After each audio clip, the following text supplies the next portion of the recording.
China launches a full-out attack on Canada's canola industry, and a New Brunswick woman dies after waiting in an ER room. I'm Marco Perry. Welcome to the Perry Platform.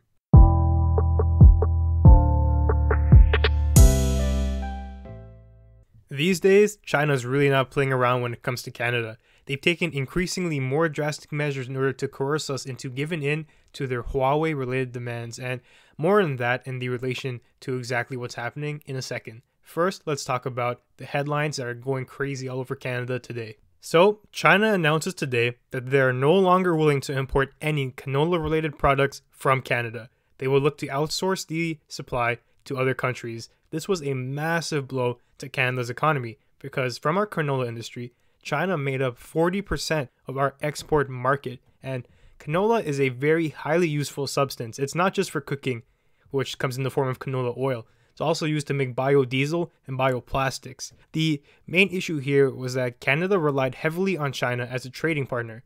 Now, 40% of the market demand has withdrawn, and it seems unlikely we'll be able to replace that with the remaining countries who do import our canola industry products. So, just a little bit of background information to give you an understanding of why this is such a big blow to our economy.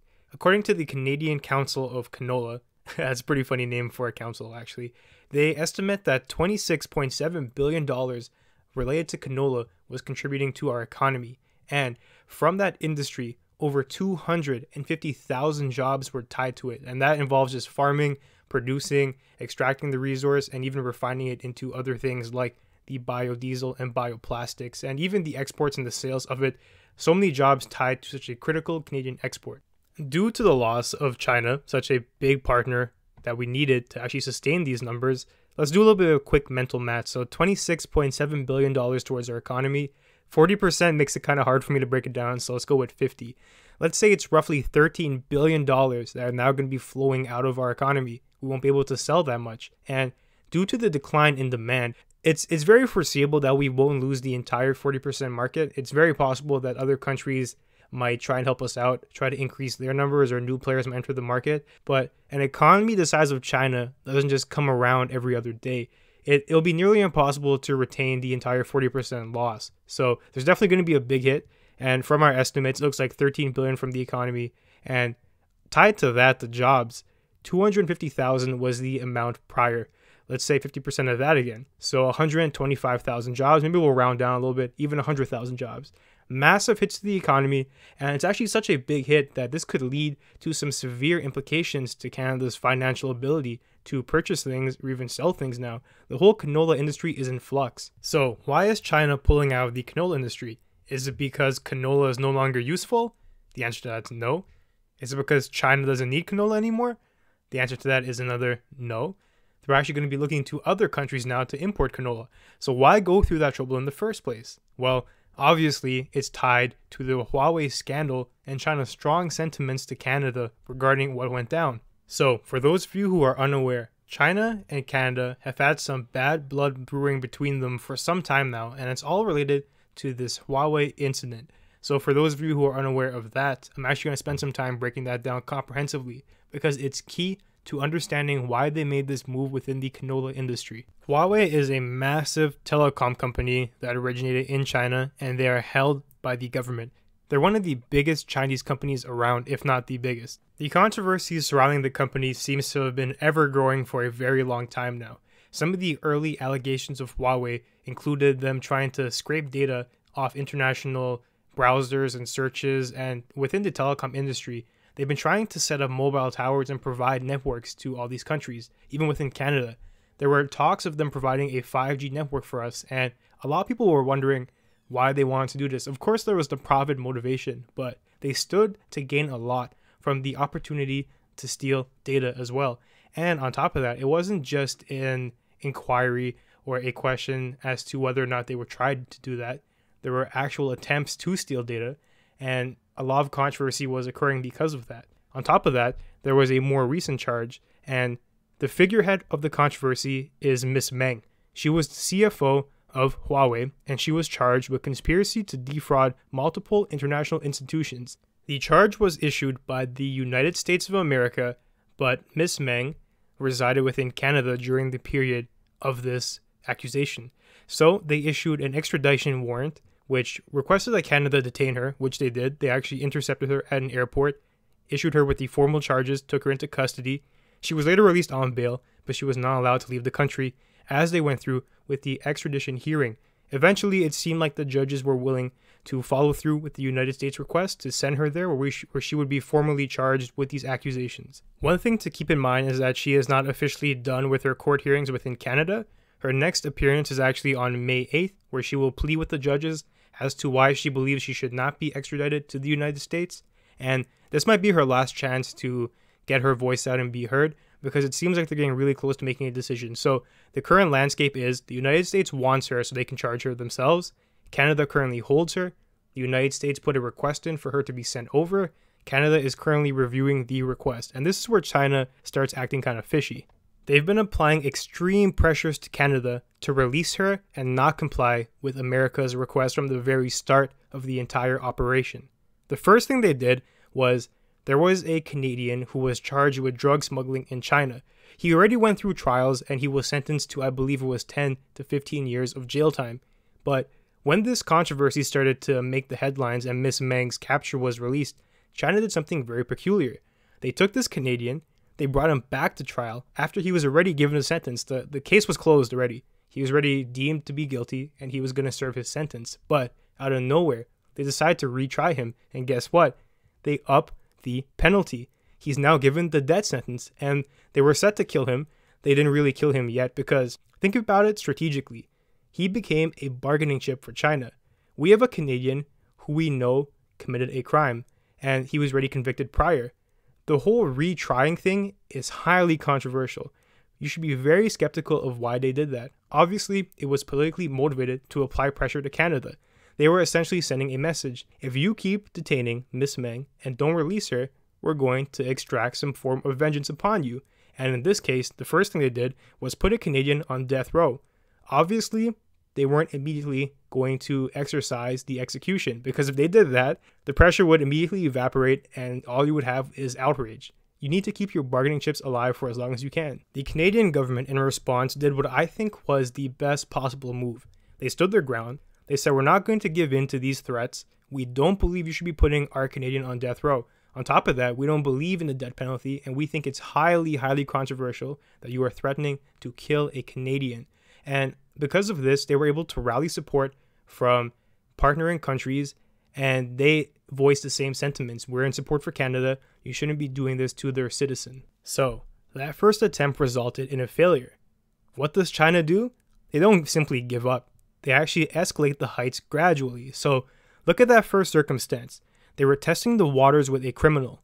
Would Canada be willing to stop these prosecution hearings in order to rescue a criminal who we are threatening to kill? And Canada had every reason to believe China would do it, because within China, the death penalty is still widely used today. It's a legitimate means for them to reprimand criminals. Then, because of that decline on Canada's behalf, the next thing they do is they detain 2 more Canadians. This time they were businessmen, and they were charged with a very vague claim of conspiracy against the Chinese government or doing espionage, things like that. So they take these 2 Canadians into custody and they start treating them extremely bad. According to international standards, they were actually tortured. So one of the things they did was keep the lights on in their prison cells for 24 hours a day.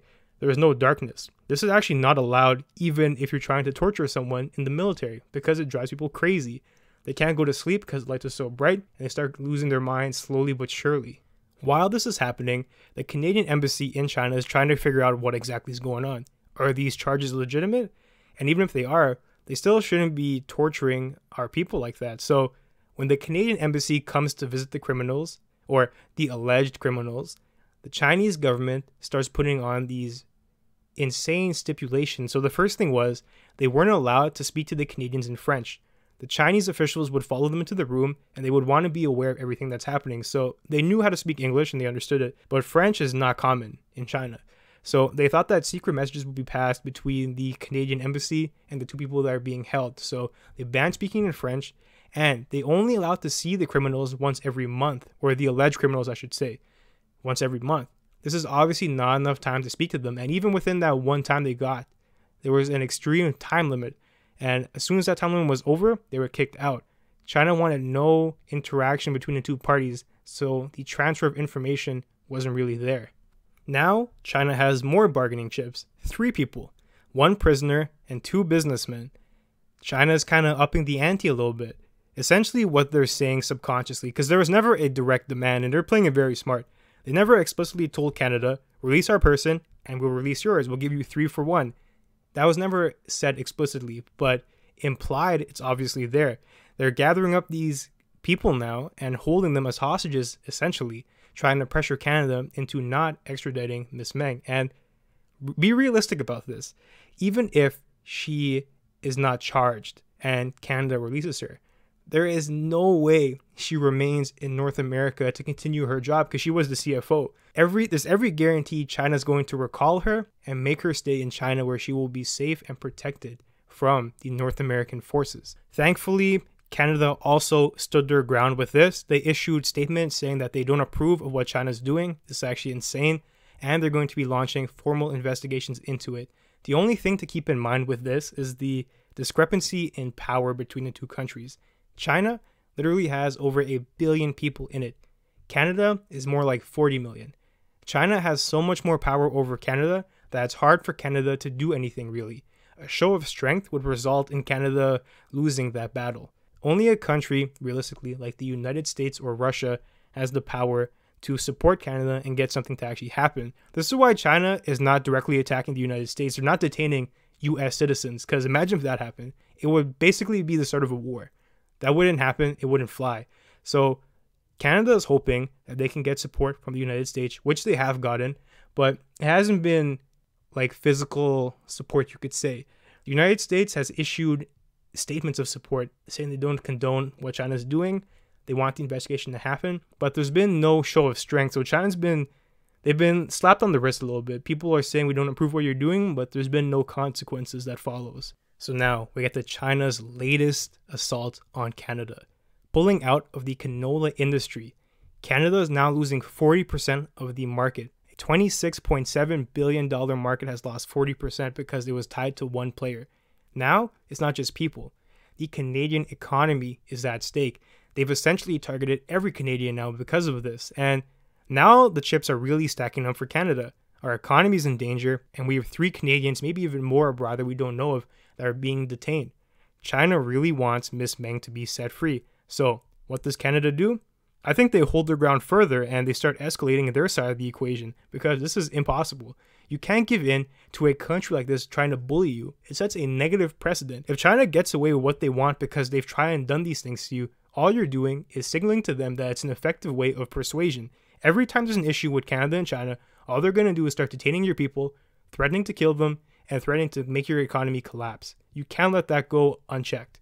If Canada wants to hit China where it really hurts, they should start putting extremely strict rules on foreign investment, which would indicate that they're taking a stance against foreign investment into the housing market, which is a major thing. Canada has to fight back by imposing some type of restrictions. And the one thing to keep in mind is, as I mentioned, the power discrepancy. China is a major part of Canada's economy, as you've seen from the numbers, but the same can't be said in reverse, really, honestly. Canada is not a major part of China's economy. Canada evaporating wouldn't really leave too much of a dent to China, and it's one dent that they would easily be able to replace. Like, even the proposition I made with the housing market, it's one idea, but realistically, it's not entirely feasible, and it's not really enough to apply the adequate pressure to get them to back off. China can easily move into the United States market where there's a lot of houses, even abroad in Europe. There's so many investments that they can make that would replace Canada's. The one thing that's for sure, though, is the pressure is definitely mounting, and it's getting to a worrisome point now. China is continually launching attacks towards Canada, and Canada's kind of left here defenseless. There's not much countermeasures we can do. So I believe Canada has to start weeding off the reliance on China. As we've seen, they're willing to take drastic measures to get their way. There's no such thing as negotiation anymore. It's just threat after threat after threat. There is really only one valid approach I see to us being able to regain some sort of dominance over China, and that involves the United States of America, because broken down simply, we're doing them a favor. They've made a request for us to extradite Miss Meng, and it's put us in hot water, extremely hot water with China, and we're feeling the consequences. The least they could do is show some support to us and take a firm stance on combating these measures. The United States is one of the only trading partners who can make concessions with China that actually matter. Because they've taken away our canola industry, maybe the United States can show a sign of solidarity by, not taking a neutral stance on it and actively opposing it. Maybe they can start imposing stricter trade concessions against China now too, because this battle isn't really just China versus Canada. The United States is in it as well. They're a major interest party. They're the ones who want this individual extradited in the first place. So, I believe they need to take some ownership of the situation and help us out because, in part due to their request, we're kind of getting screwed over a lot.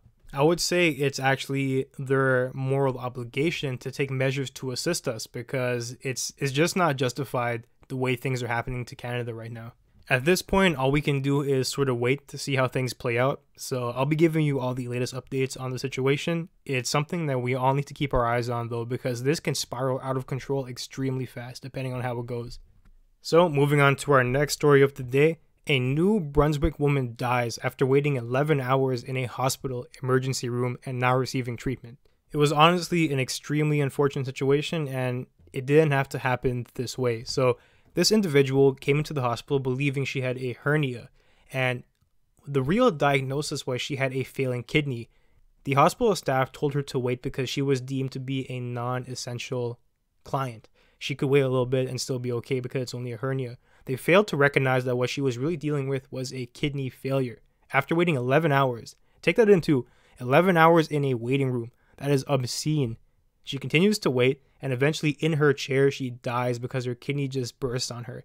It's extremely unfortunate, and the way these ERMs are structured, it's not a first come, first served basis, and that's something a lot of people don't really recognize, I feel. How it works is more of a queue based on need. So when you check into the ER, if you are in a dire situation, they don't make you wait in line and serve someone with a broken pinky ahead of you. If you need to be served immediately, you move up the queue and you're taken in relation to the severeness of your ailment. But this was a major misstep by the hospital. The nurse or whoever was checking her in, there should have been some type of pre-screening or something. There has to be a way to figure out what's wrong with the person with a little bit more accuracy, because this death was wholly avoidable. If she was able to be seen in actual response to her need, she could have foreseeably escaped dying on a hospital chair in the ER. And it speaks to an even greater issue, the lack of resources a lot of hospital and medical treatment centers have. You need more doctors, more nurses, and more staff to be able to accommodate for all these people. If you don't even have the time to do a simple screening of a woman who comes in fearing death and you make her wait 11 hours, that number is astronomical to me. Imagine waiting a whole day basically before you even get seen. First of all, the boredom would probably kill me right away. But if you're able to make it through, to see a doctor after that long of a wait is extremely demoralizing. There are certain parts of Canada that have it far worse than Ontario. A lot of people complain about the wait times here, waiting an hour or two, but certain parts of Canada are far, far worse, and they are more severely understaffed than we are here because there's not an equal distribution of doctors and resources. And it comes down to a supply thing again. We need more of these people, and we need to start hiring them more because we're lacking. Within New Brunswick, it's especially critical. Even within walk-in centers, the wait time is abysmal. It's actually so bad that some people will go into the walk-ins. They won't be able to get seen even if they come in at the beginning of the day because the wait lines are just too long. It's over 12 hours to see someone. And as a result, they go to the next best option, which is the hospital. So now you have an issue where all the doctors are full and all the walk-ins are full. So now people are starting to worry and they want to get seen. So they go to the hospitals. Now the hospitals are dealing with an overflow. People who don't really need to be there are there. They could have been treated at a walk-in, but because they can't be seen, these individuals are starting to panic and they want to talk to someone. So they go to the hospital, the basically last resort for them. And now the lines are getting extraordinarily long with people who don't need to be there because the resources aren't in place to make this issue fixed. And it's really critical that the New Brunswick government gets this under control because this news story is insane. Seeing a repeat of this in the future would be extremely damaging to the province as a whole. Already tourism and people moving there to live is low. And now we're talking about the hospital situation. You can't even get seen after waiting 11 hours. It's extremely unattractive and highly counterproductive to the image they're trying to build up there. So yeah, extremely unfortunate that that woman had to be the figurehead of the movement, but hopefully this serves as a wake-up call for a lot of people and government officials. There is definitely an issue there that needs immediate attention. So today we had some pretty depressing news. I guess I'm going to end with something more relaxed. Let's go into a casual conversation, and I'll tell you guys a story that happened today, actually. So I went into the doctor's, and it's kind of a weird story I'm telling now because we just talked about the doctor situation in New Brunswick. But so I go in and I'm getting a blood test done. I'm the kind of person who is extremely squeamish when it deals with anything blood related, and I'm not really afraid to admit that. It's just one of my faults. So I'm getting my blood taken out, and as it's happening, I literally feel the life being drained out of me as it's happening. So it's not the first time I've dealt with a blood test, and every time I end up getting bodied, like near passing out, and it's extremely embarrassing. So the nurse is just there looking at me like, yo, are you okay? Do you need some water? You're getting kind of pale. I'm like, yeah, maybe I need some water. So I end up having to like lay down and recover, causing like a slight scene. They reassure me that it happens a lot, but I feel like they just say that. So anyone who goes through that, I can relate to you, and don't feel shame in it. It's just a natural human reaction. At least that's what I tell myself. So, well, thanks for joining us today on the Perry platform.